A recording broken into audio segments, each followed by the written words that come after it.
started. So if you don't mind to take a seat. Feels very formal.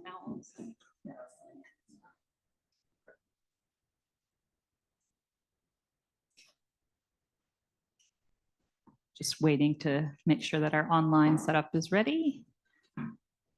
Waiting for the thumbs up. Good. All right. Good evening, everyone, and welcome to tonight's special event. My name is Christine Schmidt. I'm the Deputy Director and Head of Research here at the Wiener Holocaust Library. And for those of you in the room, thank you for coming out on a rainy night, on a tube strike night. Really appreciate it. And of course, a warm welcome to everyone online who's joining us from their dry homes and not having had to commute. So thank you very much for coming out. We are especially delighted to welcome back to the Wiener Holocaust Library tonight our esteemed former director, Ben Barkow, who will be in conversation with the equally esteemed Professor Zoe Waxman about his latest book, Poetry After Auschwitz, Walking in West Cornwall with the Ghost of Great-Aunt Hilde. This remarkable and poignant collection has just been published by Holocaust Centre North, where Ben also serves as a trustee. And we are very pleased to be joined this evening by Holocaust Centre North's director, Dr Alessandro Bucci, who will speak after me by way of introduction. Ben's connection to this place runs deep. He served as director of the Wiener Holocaust Library from 2000 until the end of 2019 and worked here for a decade before that. His vision, intellectual drive, and deep dedication to Holocaust scholarship left an indelible mark on the library, and we would not be standing here in quite the same way without him.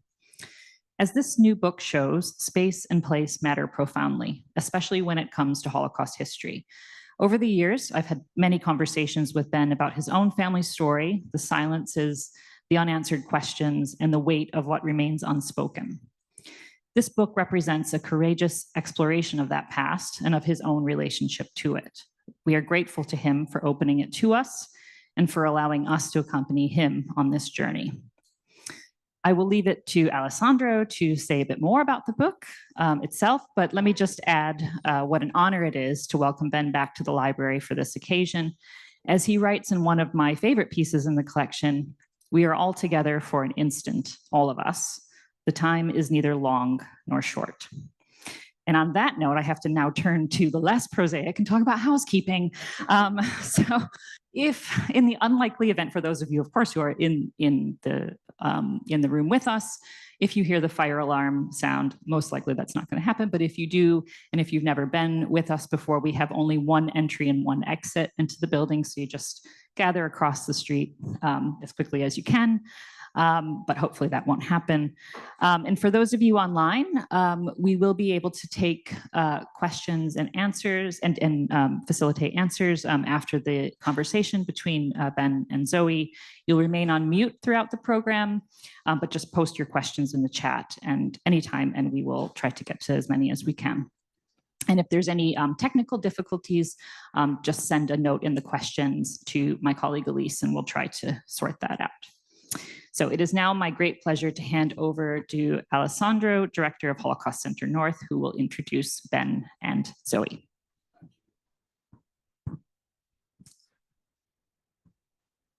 Hello, everyone. Good evening. And oh, yes, I forgot there is people online. Yes. Christine was trying to be very quiet about it, and I was like, oh, I've forgotten about it. Yes, just to say thank you to the Wiener Library, Christine, Toby, for having us, first and foremost. I know that Ben has been looking forward to being here and doing a reading from his book. We are, of course, very proud of having published the book. It is also our very first book, so this is the extent to which we believed in Ben's book. But I wanted to contextualize it a little bit more. Why it was the right book for us, and why Ben will tell you why he wrote it, but I want to tell you why we were so invested in it from the start. And I should start by saying that if you don't know Holocaust Centre North, we are based in Huddersfield. We originate in Leeds, West Yorkshire, and the organization was founded by survivors who came together spontaneously they self-organized into initially a friendship group where they could talk about their experiences of the Holocaust and those of their families. And this, what was almost a welfare project, turned into a heritage project 5 years ago. And of course, for an organization that is born under these premises, we are, one of the questions that is very much at the forefront of our mind, as it is in other organizations, to be honest, is who will tell survivors' testimony when they are no longer able to tell their stories. And one of the ways in which we decided to do that, it's not the only way, but one of the ways in which we decided to do that was by working with artists, writers, and translators. So 3 years ago, thanks to Ben's support and advice, we started this program called Memorial Gestures. It's a residency program wherein artists, writers, translators spend 9 months with us in the archive, exploring our growing collections, informing our community program, informing our programming, and yeah, responding creatively to their findings. And yes, when we launched the written word strand of it, we thought, well, the best sort of business card for the project is Ben Barkow's book. I say that because I think we've come from different places, from very similar places, which is recognizing that actually in this moment in time, artistic responses to heritage collections, to Holocaust collections have a specific function. They answer specific questions. Question number one, who will tell survivor testimonies when they are no longer able to do that? Question number two, in an age in which we engage less and less, we spend less and less time with original sources, not just in museums. What can we do to promote more engagement with collections? And how do we foster a responsible culture of care when we engage with those collections?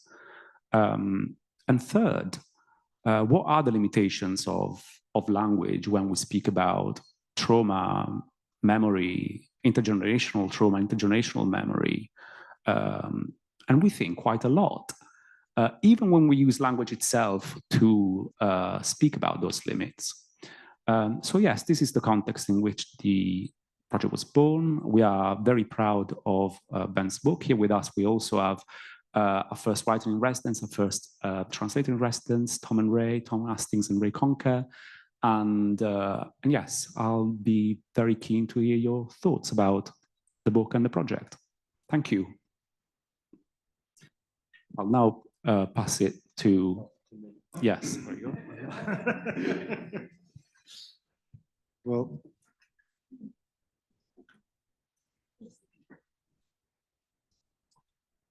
okay, great.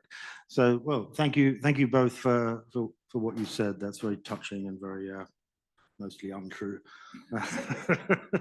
I'll start by reading the first poem in the book, and then we'll chat for a bit, and then I'll read some more. The first poem is called The Sky at Treve, which is the little hamlet where Rachel and I live. The Sky at Treve at Auschwitz.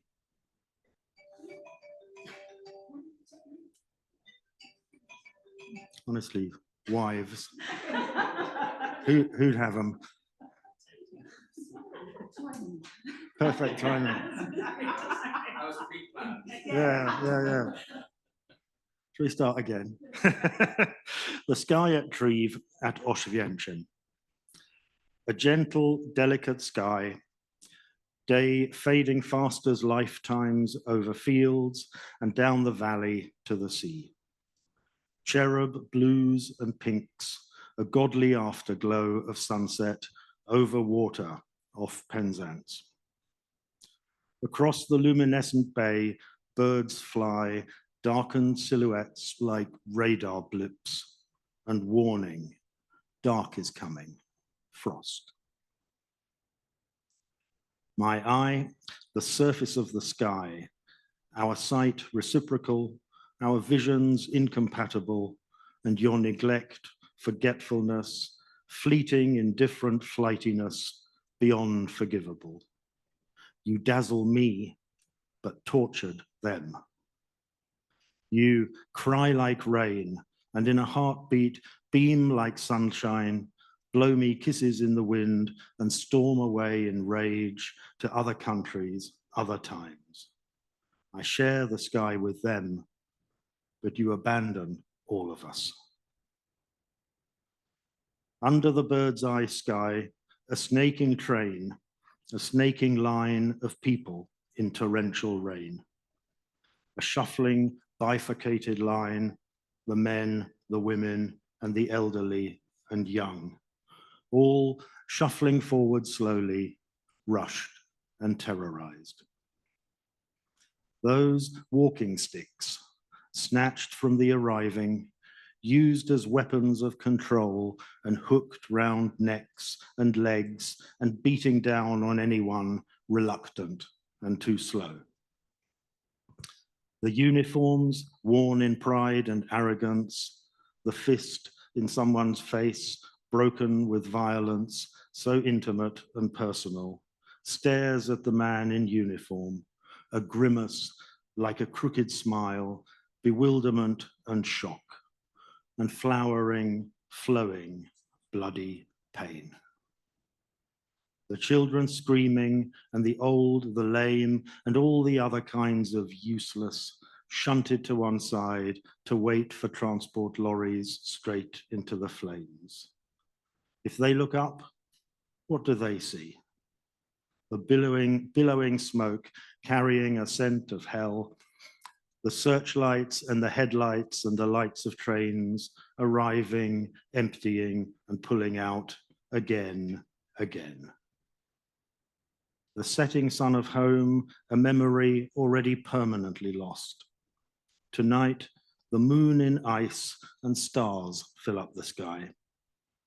Remembrance of far distant skies, of nights that did not terrify, fires not fed by rendered human fat, the fireplaces comforting, and smoke that's only wood, tobacco, glowing coal.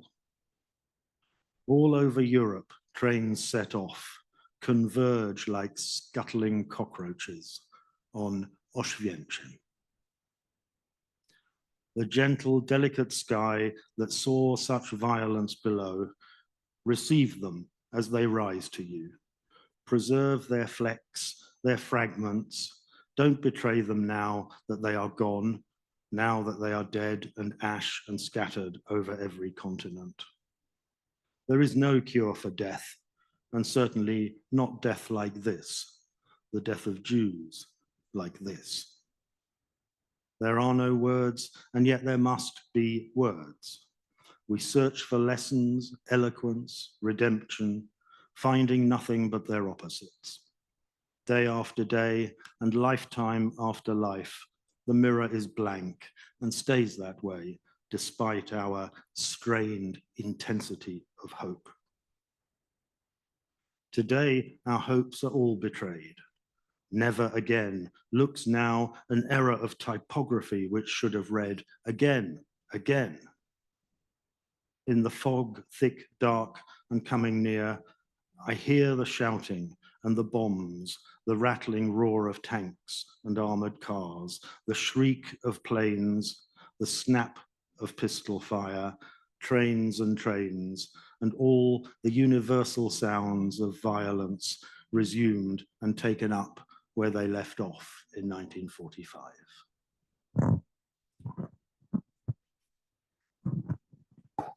Well, it's difficult to know what to say after that. But I wanted to ask you to start us off about why you decided to write poetry and about the experience of writing the first of your poems, because it seems an incredibly brave and difficult thing to do after working so long at the Wiener Library, being a scholar of this subject for so long. So I wanted to ask you about the impetus behind that. I mean, it may have been difficult, but it was possible. And it was the only kind of writing that I found was possible about this. And I had been planning and wanting to write something about the family's history and those stories for years and years, and I had only come to the whole subject of my own family quite late, certainly in middle age, probably, you know, the latter end of middle age. And as I'd noticed in other people, the subject came alive for me in a new, immediate and very personal way at the point when my parents died. Yes. And I'd always noticed that, but I'd never thought about it in my own life. And so then I started gathering what information I could, and there were a number of people, especially in Germany, archives and institutions, who were incredibly helpful. And once I'd pretty much got as much as I thought I was going to get, I realized there was very little I could do with it. It was the gaps were huge. I knew of whole archives that I would have needed that were either destroyed or completely unavailable. There's no family correspondence to speak of. Nothing really survived, and I didn't know what to do with it.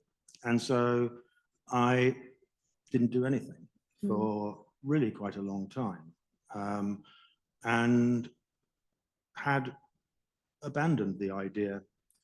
And then came retirement, and we moved down to Cornwall. And I found myself one night, after we'd been down there for about 9 or 10 months, I just woke up at 3 in the morning one night, and because I thought I heard something outside.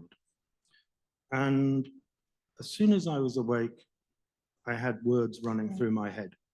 And so I thought, I'd better get up and, you know, write these down or I won't forget. So I went up to the attic room where I, you know, had a desk, and sat there for an hour or so, scribbling this stuff down, and then went back to bed and fell asleep. And then the next day I looked at it and I thought, you know, it's all right, actually. It's nothing, but I can make something out of it, and worked away at that for a few weeks, really. And that was not to do with this. That was on a completely unrelated topic, really. But I could see, suddenly I could see this was, you know, I could do something with this.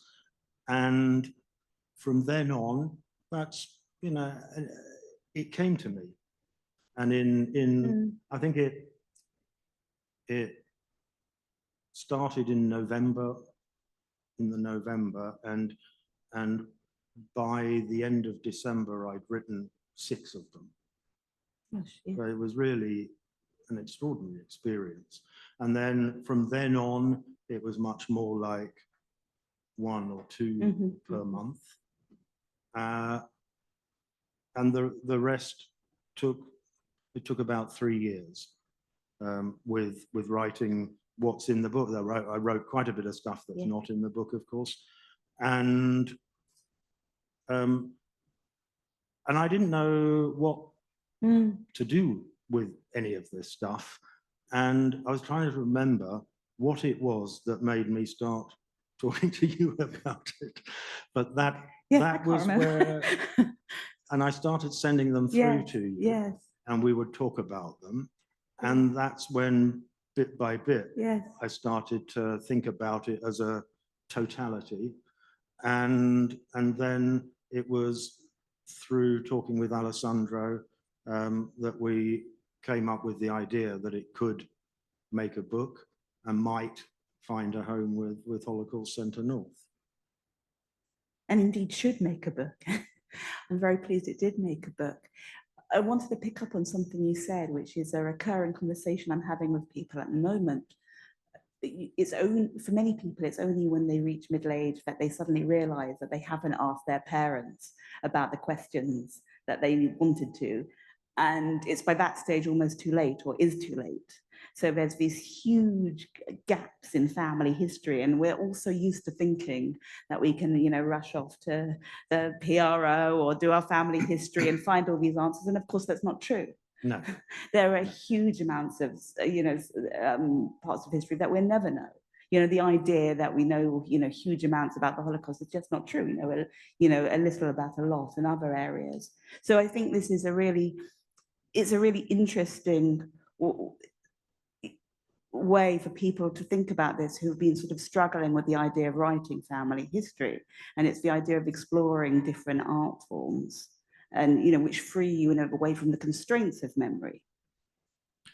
Yeah, it was sort of the realization that the gaps and the absences were the thing itself. Exactly. It's the silence that's so interesting. Yeah. And I also wanted to come back to something that one of my students, I think it was the first poetry reading that you did for my group of students. And it was something we hadn't done before. We usually hear an academic paper, and Ben came to read his poetry, and the students were absolutely blown away. I mean, they really were. They talked about it for weeks afterwards. And I said to one of the students, what was it about this? And they said that they'd been worried when writing their PhD that they'd become in a way desensitized to the material. You're reading testimony after testimony, you're spending days in the archives, and you're thinking, should this be affecting me more? And of course it can't if you're going to carry on doing this day after day. And this is what your poems did. It awoke an emotional response, which I think is really something that we often don't think about, particularly as scholars, the importance of an emotional response. And I think that, and I realize that's what the poems did for me as well. Right, yes. I don't know if this is something you've thought on that or reflected on. No, but not that. I mean, it did. Some of them, there were some of these that were such an intense emotional experience. It was overwhelming, really, to write them. But then, but also a huge sense of relief at finding a way to articulate something about this. And kind of get it off my chest. And since it's been completed, a great kind of freedom in terms of not being haunted by it. And that's interesting. Walking with ghosts means they don't haunt you anymore. That's something, that's a really interesting reflection. I don't want to monopolize this discussion, but I realize we're here to hear Ben's poetry. Shall I do another one? Please. So I should explain, I'm going to read the second book in the poem, which is called The Three of Them. And this sort of sets out one part of the family, namely my mother's father and his three sisters. And in a sense, how they got into the positions which led them to being persecuted. Maybe that's the quickest way to say it. So it's called The Three of Them. There were four of them, and three were marked with spiritual complexity, souls unfulfilled and yearning, aching, questing up to things ethereal, ineffable, and filled with love. The light of love, the fire of love, eternity. The other was a man, so in their eyes was marked by no complexity at all. God called the three of them in very different ways to leave the path their father chose, unornamented dower and humdrum Luther, good for the career, indifferent for the soul, to follow figures and ideas more inspirational. One of these was Rabbi Leo Beck, a man of utmost sorrow, wisdom, penetrating gaze, and kindly, patriarchal guiding words. Faced in later life with choiceless ghetto choices, he survived. His chances good, being in the Prominentenhaus of Terezin, while those around him, Hilde included, died in droves, murdered in droves of droves. The other, Edith Stein, a Jew murdered in Auschwitz for her Catholic faith, who trod the path of martyrdom to sainthood resolutely, eyes fixed firm, unflinching on the prize celestial. She shone alone, a beacon bathed in God's attention, while around her coarser souls died lesser deaths. Nearly 1 million of them. God, so dazzled by her holiness, lost interest in the count and turned away. The orbits of these giants took in Breslau and Berlin, poles of your lives. Their orbits spun you out to labor camps and transit camps and prison camps and concentration camps and extermination camps and camps among the 40,000 camps that Hitler made available to solve the Jewish problem and all other ills besides. All that came later. Now it was the 1920s, a time to hold unfolding hope, enjoy, and cherish, nourish all its premises and promises of being with God, living in tradition's light, and singing psalms and being blessed. You, Hilde, Ilse, go to Rabbi Leo Beck, and he shall make you Jews, and I shall walk my path with Edith Stein and be a Benedictine nun. Rudolph looked on, bemused, and read to them from Grabbe's play Don Juan und Faust. Aus nichts schafft Gott, wir schaffen aus Ruinen. Erst zu Stücken müssen wir uns schlagen, ehe wir wissen, was wir sind und was wir können. Schrecklich los. And turned a loving, humorous, and skeptic eye upon his sisters, striking a match, lit his cigar, quite unaware that he had made a kind of prophecy. And I'll do you a rough translation of the passage from Don Juan and Faust is, God creates from nothing, we create out of ruins. First, we must hack ourselves to pieces before we can know what we are and what we're capable of. Terrible fate. Thank you. I think this is one of the more complicated poems. It's certainly a poem I've read several times. So I wondered whether you could give us a bit more context and background of this particular poem. Yeah. So it concerns my mother's family. And she was the only child of my grandfather and his wife. My grandfather had these 3 sisters who were called Ilse, Hilde, and Eva. And their father had been a Jew in Berlin. He was a lawyer, and sometime around 1895, he was appointed as the equivalent of a county court judge. And at the same time, or approximately the same time, he converted to Protestantism and changed the family name from Levinsohn to Laupart, which seems to, I think, be a made-up name. I've never come across it elsewhere. I think he invented it.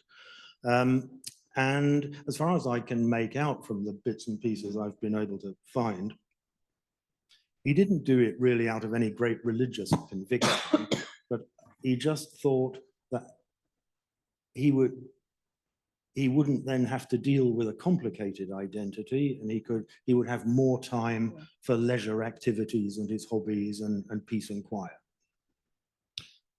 And his 3 daughters each underwent a religious conversion when they became young women. So 2 of them, Ilse, who was the older, and Hilde, whose name is in the title of the book, studied with Leo Beck, and he converted them. And then in 1933, they both emigrated to Palestine.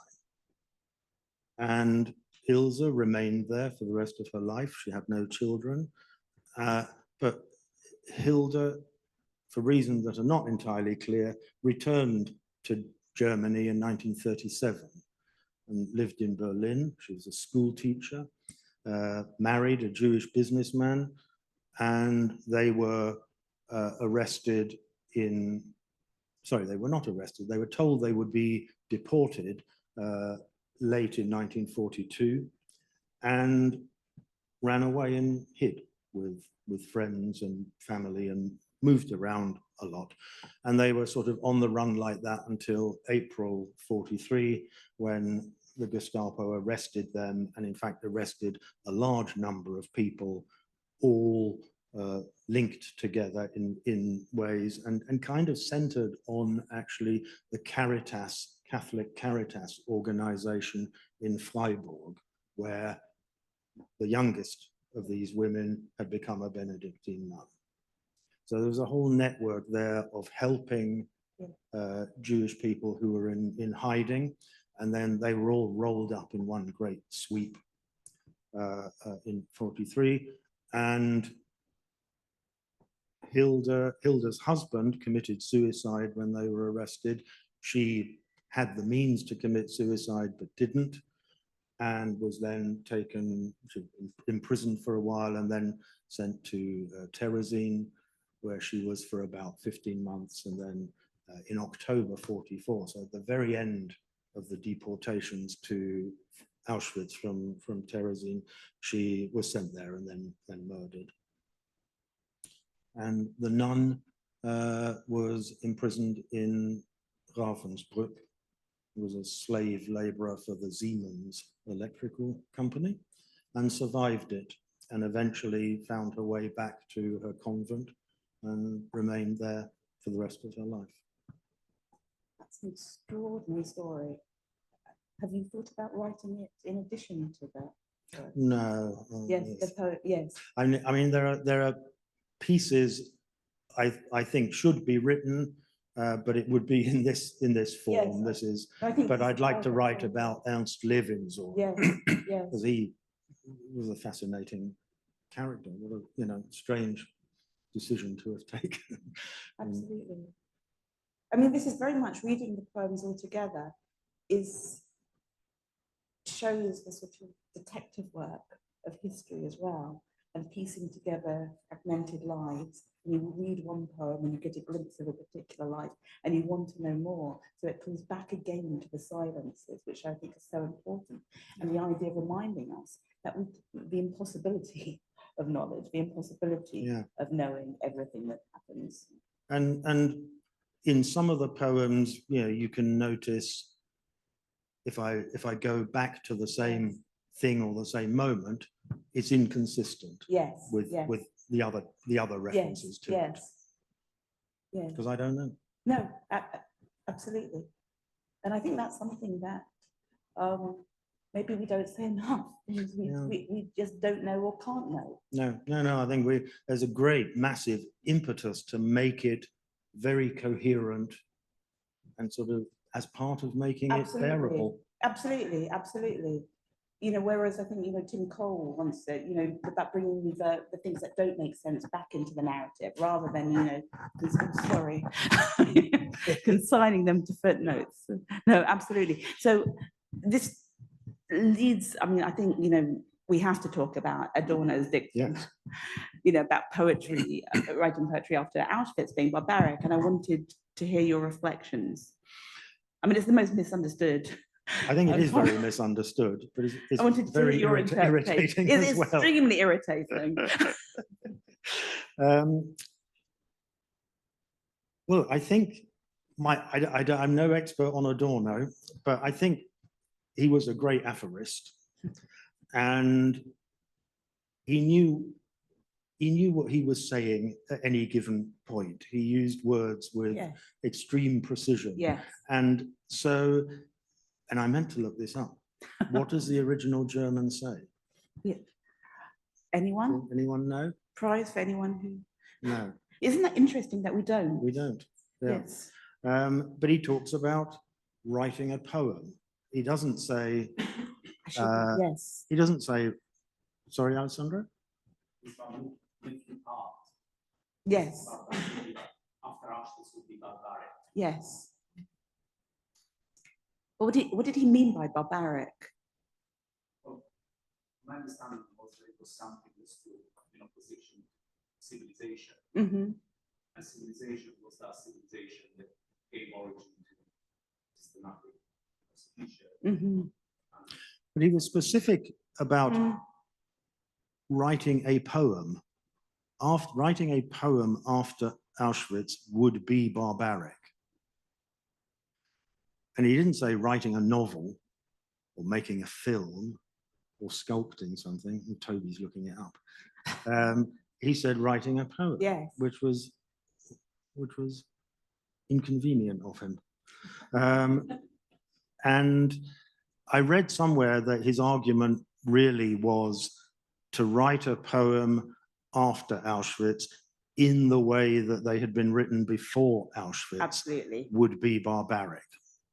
You've got to somehow contain the notion of rupture in the poetry. Yeah, but it has really stuck in this sort of crude, unnuanced way. And it seems a very strange. Poetry is barbaric, but everything else is okay. And it's not. I don't. It doesn't seem helpful to me. And so when I was looking for little quotes to stick at the beginning of it, I found one from him that I liked much better, which is, I'll read it in German and then translate it. Das Bedürfnis, Leiden bereit werden zu lassen, ist Bedingung aller Wahrheit, which translates roughly as the imperative to let suffering find speech is the demand of all truth. And that then, that stimulates poetry. Yes. It doesn't condemn poetry. Yes, I mean, words might be difficult after Auschwitz, representation might be difficult, but that doesn't mean we shouldn't try. We should just be more careful. We should, be more careful with our language. We should be more careful with our representation rather than the notion of silence. Rather than say Elie Wiesel's notion of silence. It's the idea of not being, not using superfluous words or empty language or empty representation. But maybe that's something we could pursue in the discussion. Mm-hmm. Toby, you've got an answer. I'll come back to it. I have a question I want to ask now. Wait for the question. Yeah. He's so disruptive. I know. What can you do? I think you've never been to one of these events before. Shall I read yes, another? please do. Right. So then I thought I would, trying to jump to the heart of it and find it.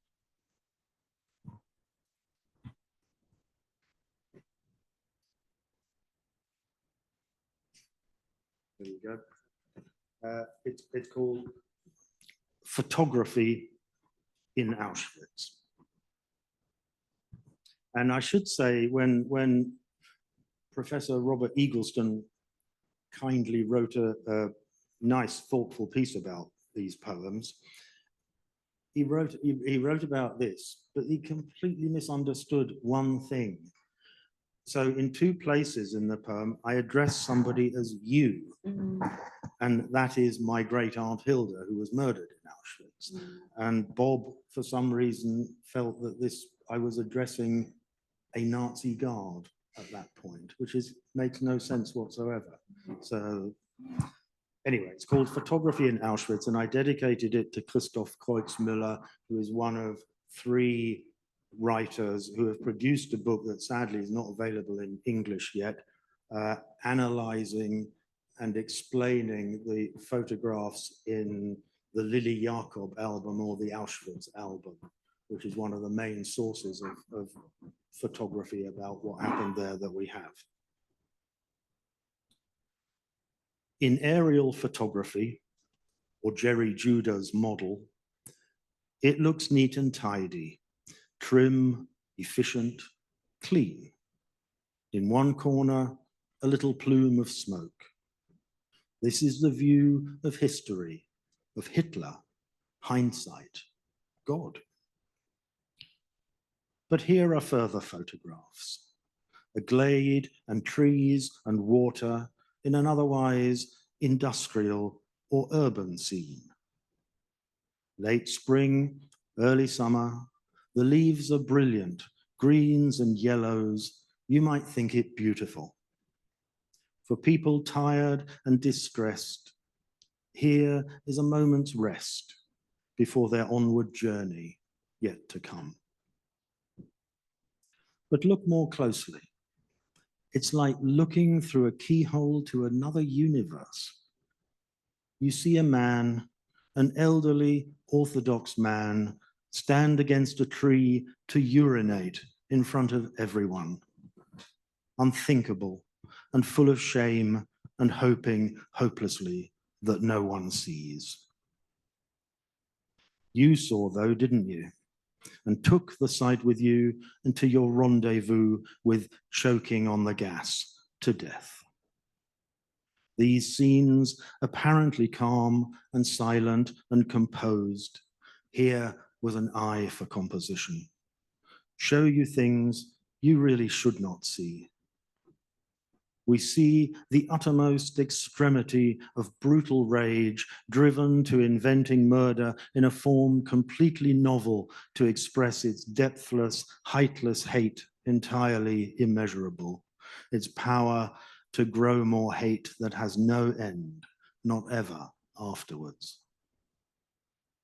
This cup of water that he's fetched, polluted with the desecrated, burned remains of those who were here yesterday, the day before, the weeks and months and years before he came in his despair of thirst to a churned up little pond of mud and dead humanity to drink.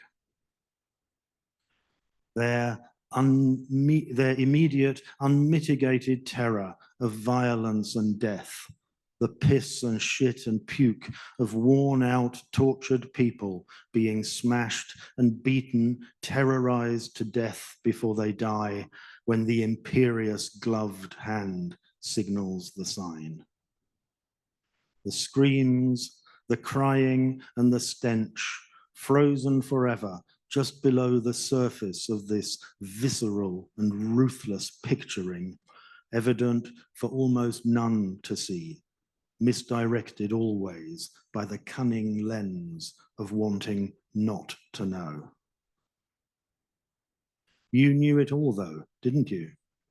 As you shuffled forward in unending dark towards your end, stripped naked, bleeding from your nose and mouth, kicked forever, punched in the face forever, beaten with the club forever, obliterated utterly forever in this full and final Lösung, this unmitigated, ruptured, total hatred of the German for the Jew. The heart is changed, wounded by this. How can it resume again its rhythm of divine and plain humanity? The German me, the Jewish you, always together endlessly and stinking like a heatwave slaughterhouse, trapped forever in this photograph of who we are and always were, like history lying in its teeth and yet miraculously leaking truth. The sun goes down, perhaps to rise again. Should that occur, what will we see? A tractor roll down Newlyn Combe, a helicopter dropping into Eastern Green, a car parking at Sainsbury's. Yeah, I mean, this is an incredibly difficult poem to listen to. I mean, it's excruciating. I mean, in a good way. It's excruciating. And it brings one back to looking at these photographs and wondering what the people in the photographs knew and seeing their shame and looking at individuals And you can gaze at these photographs for hours and hours and wonder what individual people know, and the shame also of knowing what we know now and the gap between what they knew and we know. And it seems to me that this, oh, sorry, I'm not very good at this. And it seems to me that this poem captures some of that unease and some of that angst. Yeah, I mean, it was that book, this book, and it's called The Photographic Staging of the Crime. That's how the title translates.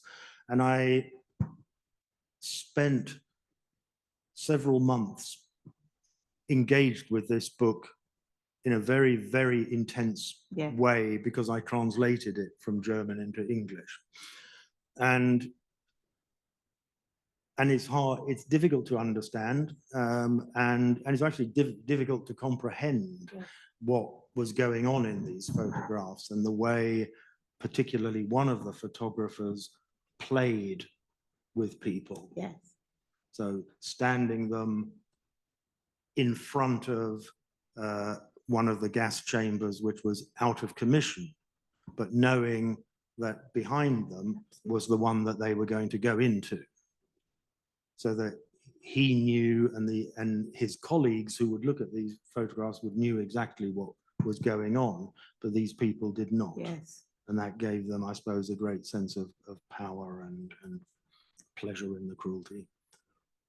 Absolutely. And this, I've thought a lot about this poem because also, you know, the role of photographs in Holocaust education and my unease when I teach the Holocaust about using photographs. And I'm very conscious about not using photographs for shock value and thinking about the sensibilities of the people in the photographs. And often when you go to Holocaust museums, you think, you know, is this photograph intended to shock us, or is it supposed to educate us? And the ethics of using photographs for Holocaust education. And I wanted, as someone who's been so involved in Holocaust education, whether you could reflect on that. Well, I think it's very, very striking that in the use of photography as opposed to research or forming an argument, there's very little precision. Yes. So you will, especially in an earlier generation,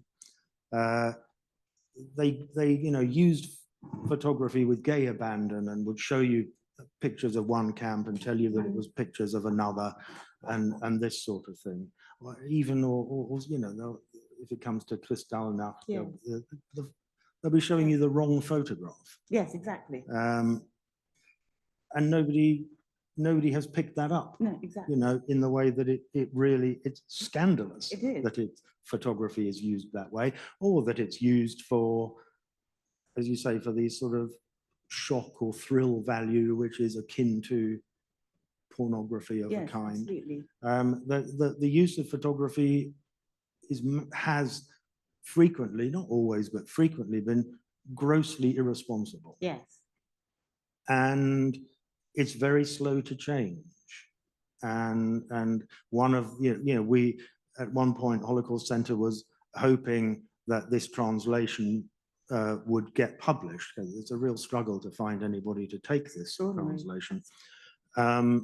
And that we would work with the authors on curating, as it were, sets of photographs that were fully documented, that are much more sensible to use in books that particularly young people are going to get their information from.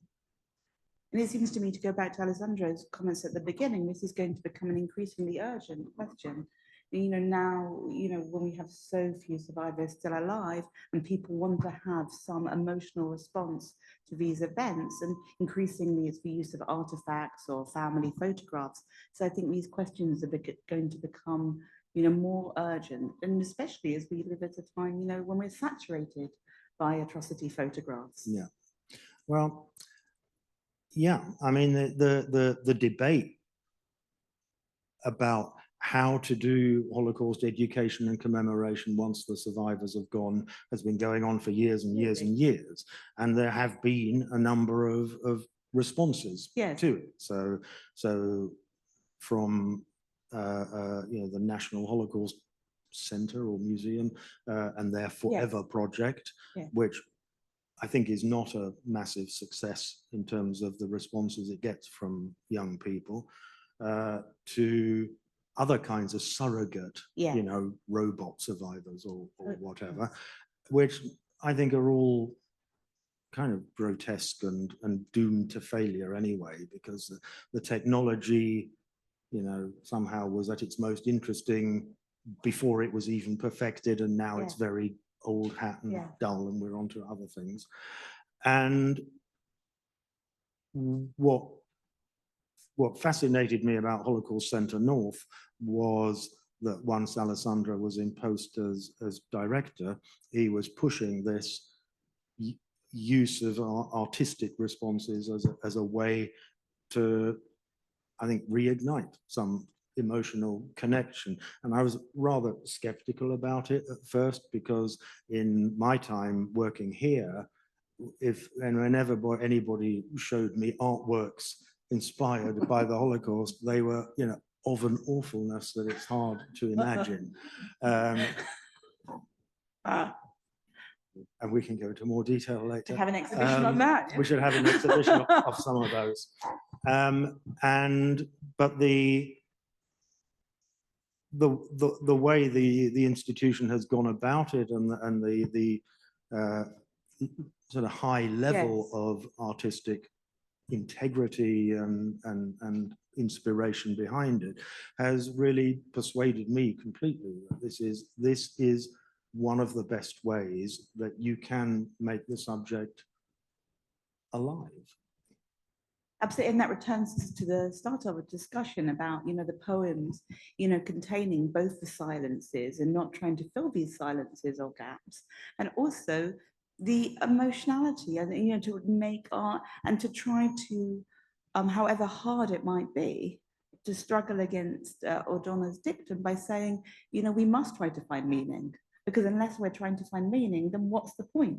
Yeah. And part of that trying to find meaning is trying to find,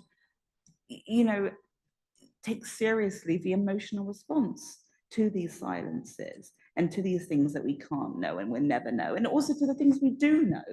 Yeah, it's the act of trying to articulate. Absolutely, absolutely. That is, it's a moment of magic when that happens. It is. So even, the bad artworks, I think, have to be commended in a certain way, because it's all, it is the attempt to make meaning, because it's very easy, I think. My favorite one was a sculpture. How big's the audience listening to this, Chris? Which showed a manhole cover and a German soldier sort of popping up out of it up to about here, and somebody else shooting him. And this was representative of something in the Warsaw Ghetto, this sort of fight back. But the artist actually acknowledged in a note that, of course, nothing like this ever happened, but he wished that it had.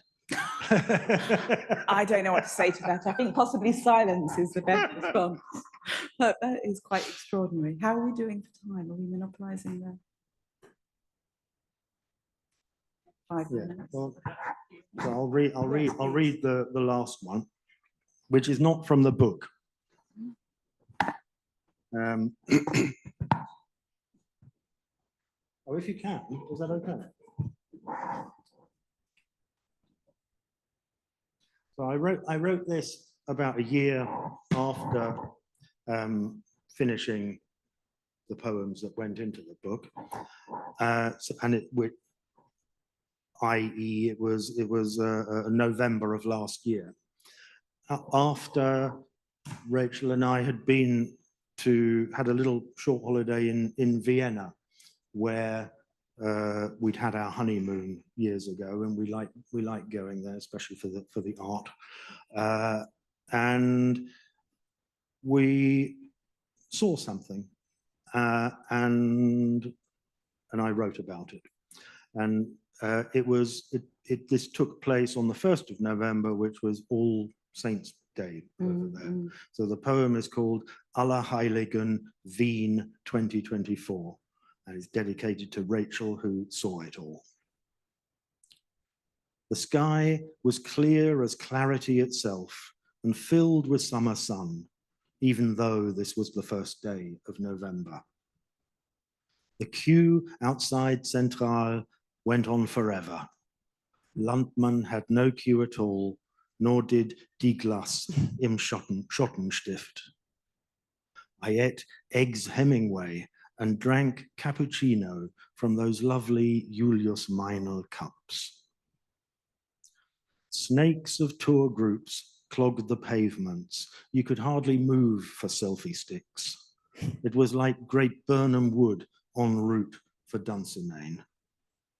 They photographed themselves all day, besieging, capturing the city, doing everything and standing everywhere and eating Kipfel, large and small.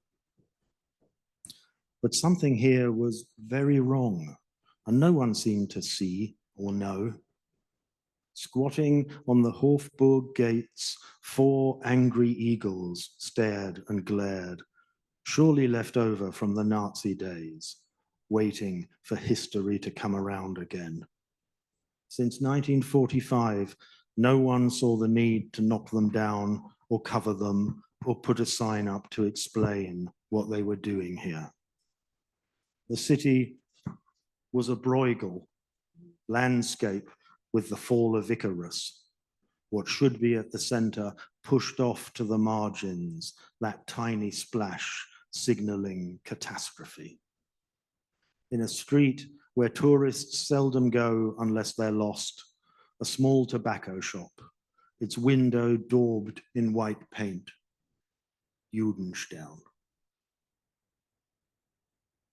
And we took that photograph.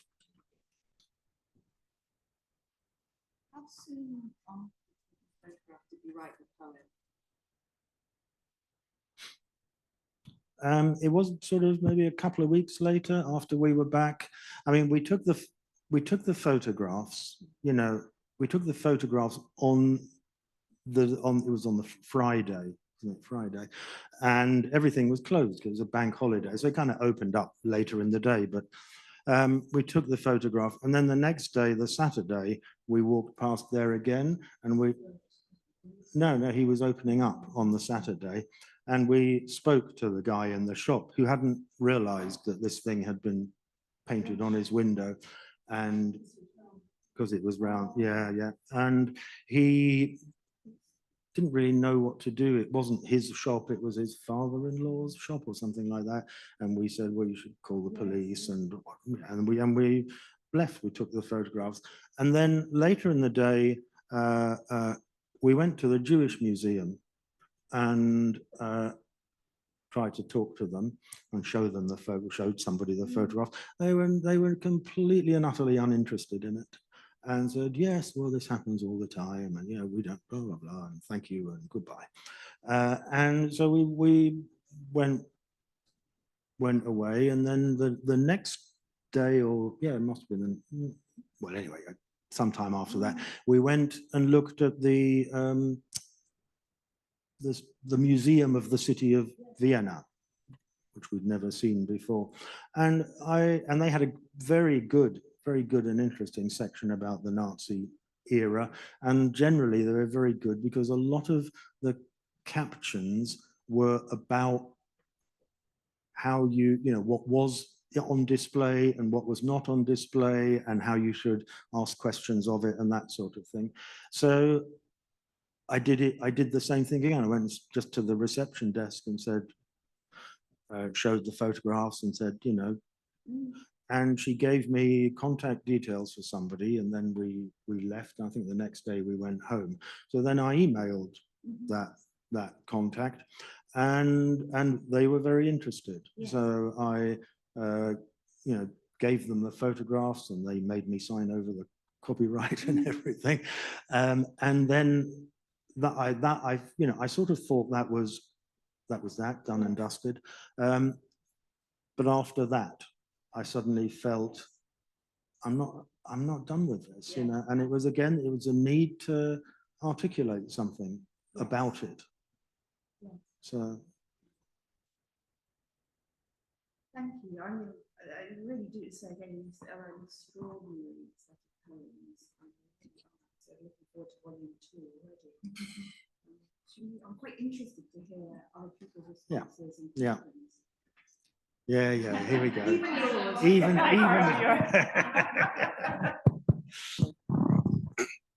this is the dreaded, I have a comment and a question. No, the comment is actually a confession, and an embarrassing one, considering 2 of my professional mentors are sitting right in front of me. This is way too close to my mouth. And that's that despite having a PhD in history, despite reading German, despite having worked in this field for 15 years, and despite having read Adorno's quote on poetry 15 minutes ago, I have no clue what it really means. I think he's trying to say something paradoxical. So that's probably the only thing I can say about that. If anyone does want me to read it out, I can do, but I don't think it would actually shed any further light. But what I actually wanted to say is, I wouldn't say who, but somebody recently, when I was sort of going through one of the pieces of publicity material for the library, we were sort of summarizing what the library's for. We used the phrase historical truth. And this person pointed out that that term has become a loaded term because of somebody who tends to write it in capital letters. And I was just really struck when you were reading your poem, I hope this turns into a question, that you used the word truth very powerfully, and you know, it really makes an impact in the poem dedicated to Christoph Kreutzmüller. And so maybe I'm just trying to turn something in from Adorno, the paradox of how, well, did you feel that poetry was able to allow you to say something more truthful, or is it just not as simple as that? Is it too paradoxical to say something like that? Yeah, no, I wouldn't say I felt that I was, you know, I was making great, profound, true statements. It was for me about discovering this magical quality of articulating something. And that particular line, I just thought, they're very, very, very well-known photographs. And nobody knows what they show. Nobody's ever looked at them, in fact. And also for them, you know, because we don't really want to know. And yet it comes out of the photographs if you do look. So the intention of the photographs is not to state the truth about this. They're, you know, the whole thing is a piece of deception, really. But something of the truth trickles out of them.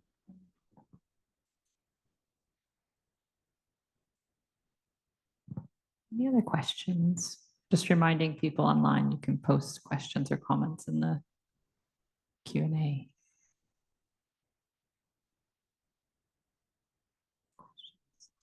Yeah, hooray, hooray. One thing, so I read the manuscript, and Tom and I both read the manuscript last summer, and do you know, we may have talked about this at the time, but I'm going to ask it again because I can't remember your answer, and I suppose I'm interested in the kind of formal features of the poems, and one thing that I was very struck by was the way that you kind of play with punctuation, for instance, and the poem that you read, not just now, but the one before that, it was really helpful actually being able to read Tom's copy, where seeing the way that you'd use the line breaks with this forever, I thought that was really, you know, extremely, yeah, that one exactly. I kind of don't want to read it out. I mean, as you were saying, it's very, very difficult to listen to.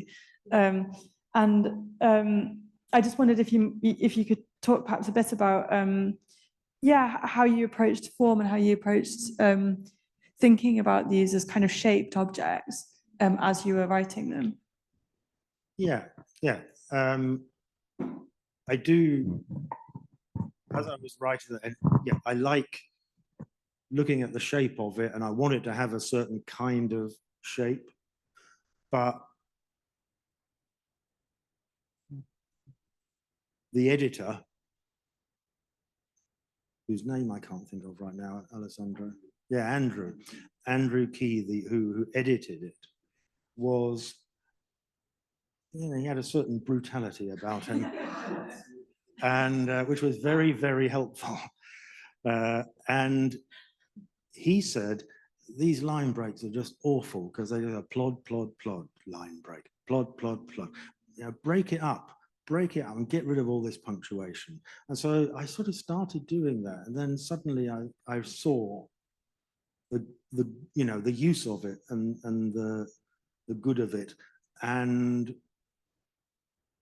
I would say since then I've written much more that way, but actually then once I've got a draft that I quite like, I kind of go through and I do Andrew to it. But there's one in there where it has a very distinctive layout because each line is only 3 words long. And that was entirely my idea. And I stuck with it, and he didn't say anything about it. So, but I liked it because it made it extremely long, and but somehow it gave it a sort of punch that longer lines wouldn't have allowed for. So it's a mixture. It's you know, I do pay attention to it, but Andrew taught me a great deal about how to do that. And I've actually now pretty much abandoned all punctuation, except I do love the dash. So I use the dash quite a lot, which is good. Yeah, keep going, please.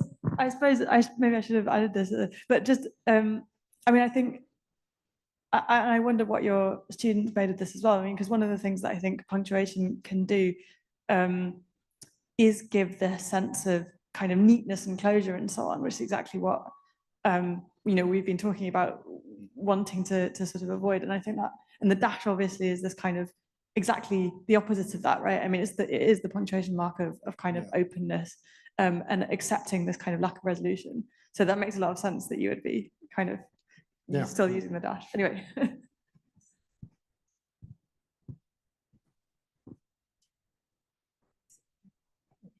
Okay.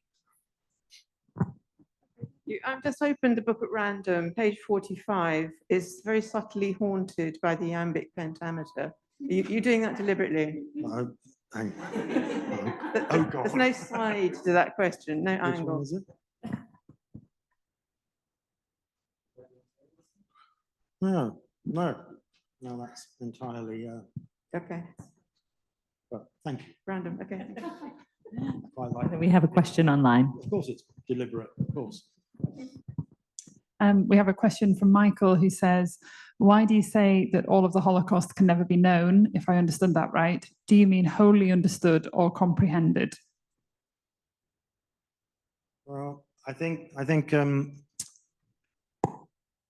at any level, you know, you will never accumulate a complete factual record of it. Too many of the archives are completely lost and destroyed, and the family records are gone, and you know, people like me ask the questions of those who lived through it far too late. Yeah, when I asked my mother about it, she already had dementia, so there was nothing there, and so at that level it can never be complete. And of course, the complete knowledge is also largely a matter of interpreting evidence, and you'll never complete that work, and you can't comprehend it. I would say, in a sense, the more you engage with it and the more bits of information you have, and the more you think about it, it doesn't advance your comprehension of what this was or how it was done an iota. Thank you, Michael. This isn't from online, this is from me. Hope that's okay. I was You're not allowed. Oh, go on. I was really struck by your conversation from both of you about the emotion connected with the work and the emotions of working with this kind of material. And it seems to me that there is increasingly a shift away from the idea that we mustn't be overly emotional when we work in this topic. And I know in my department, when we work in family research and we work with members of the public a lot, we see our emotional response to a degree as a positive thing. We see it as something that we can harness to make us better researchers and better and engage with this topic in a more thoughtful and empathic manner. And it was sort of an observation that I think this sort of poetry work that you're doing seems to me to be part of that trend. Don't know if you had any comment on that sort of direction that. Well, seems to be one of the poems is about nightmares I had while I was writing these. And that brought back to me that when I first worked with the library full time, because for a while I sort of was part-time and freelance and so on.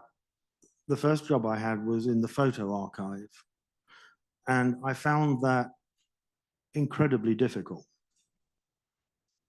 And I had nightmares every night for weeks and weeks, months. Every night, nightmares, all the time. And then they suddenly stopped. And what made them stop was that I saw a particular photograph which was taken in Belsen when they were putting, filling those mass graves. And there was somehow one individual who you can't help but look at in a mass grave full of people. And I started talking to him. And I said to him, I'm going to look after you, and I'm going to, store this photograph properly, and I'm not going to let people just look at it for thrills or anything like that. And and I never had those nightmares again until I was writing these poems. I think if you can't connect with it at a very basic human emotional level, then your scholarship isn't worth anything anyway.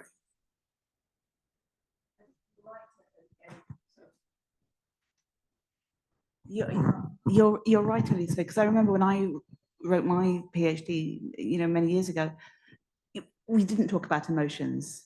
It was something that was, kept outside of academic work. And now I think, in the same way as people's position to the subject, you were supposed to sort of sidestep those types of questions. And now there's an increasing, which I think is excellent, that people position themselves within their research. And we're taught that, acknowledging your emotions and having an emotional response is part of the research. And it makes us, better historians or better scholars, not, over emotional scholars. And I think this is a really positive change. It's even reaching Oxford. It's amazing.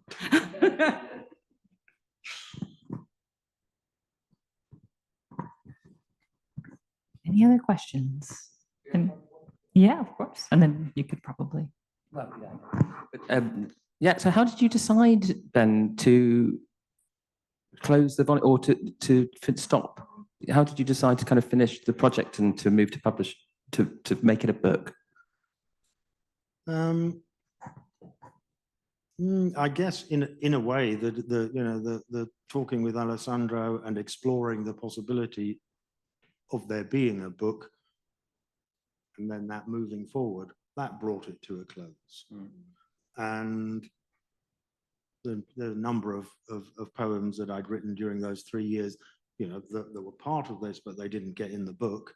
And I knew there was still more that I kind of ought to do, or that one day I might do.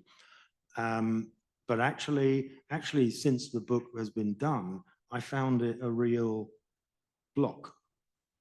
And I had a period of half a year or so when really I felt completely like, well, that's done, and I've got nothing else to say now, and that's the end of that.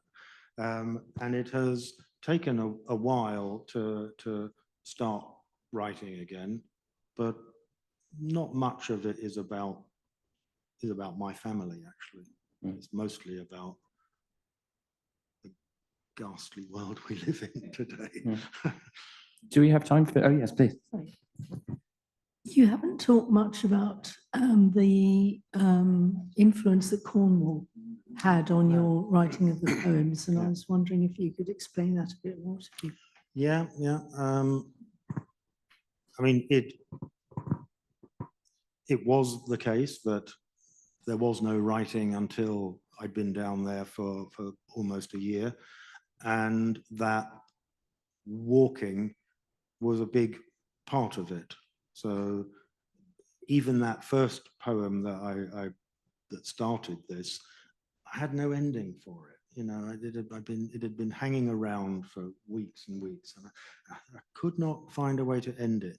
So I went for a walk, just down to the coast and through some woodland. And there it was, a perfect image to finish it on. And quite often something will start that way. I go out for a walk, and because my brain just starts random words or beautiful thoughts or whatever, something starts up. And I think, oh, I like that. And so it goes. And I like the juxtaposition of this remote and, in a sense, innocent, not really innocent at all, but landscape, and contrasting it or writing against it about this, but at times also, one of the poems,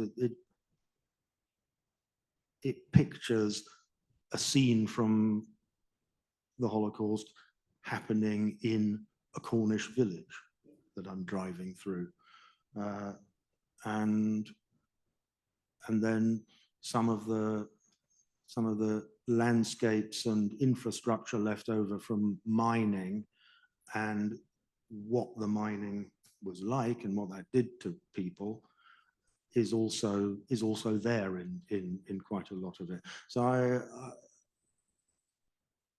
I did it there, and so it's in there. And I think, if we'd moved to the Lake District, that would have worked, but it was certainly never going to get done in London. Impossible. Thank you, Richard. I meant to. I realised I couldn't ask that. Really, it was the threads of trauma as well. Also, I don't need that. Sure. Okay. It's okay. Good.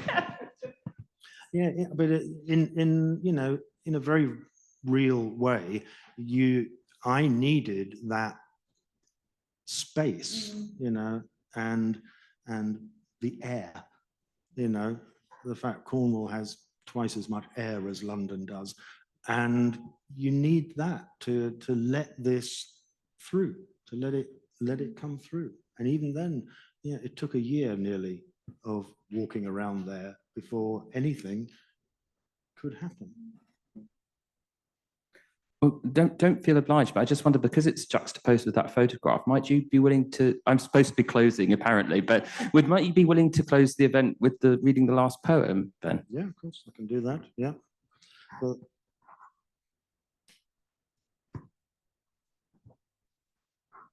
yeah, which, I mean, when I was trying to order them, I hadn't written this at all with a view to it closing the collection, but I juggled it this way and that way, and suddenly I put that at the end. I thought, there you go, you know, there, that's where it belongs. And it's called The Tears of Ghosts, and it's very much about Cornwall. Atop the rooftops all around the town, Bread Street, Alverton, and Market Jew, the Star Inn where the synagogue once stood, the ghosts sit looking out to sea. With oceans in their eyes, they weep for histories, for centuries of wrongs and griefs. Their suffering ignored, denied, forgotten altogether.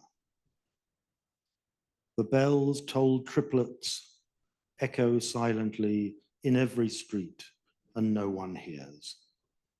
Yet some are touched, sensing a sudden loss of warmth, companionship, and ease, as though a cry far down inside a well. The body of the slave boy washed ashore in Scilly, roughly 8 years old. His slavery was ended when the hope went down. He lay, a young West African boy, a wasted human universe covered in sand and seaweed.